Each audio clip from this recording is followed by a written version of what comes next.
حياك الله يا بونجك يا سيكي يا عربي عالمي.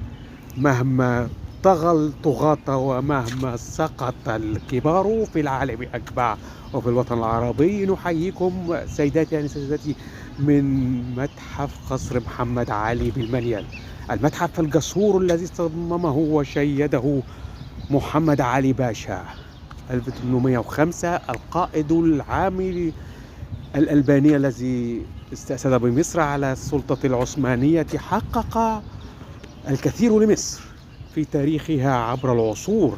نعم، إننا إذ نقول هذه الكلمات فنشكر محمد علي وأسرة محمد علي التي حكمت مصر. نعم، حكمت مصر وكان عصر رخاء وبركة وضياع بعض الشيء، ولكنها هكذا الحياة. إذا بونجك السيكي العربي العالمي يعلنها متحف قصر محمد علي أن مصر لنا. شكرا لكم. بونجك السيكي.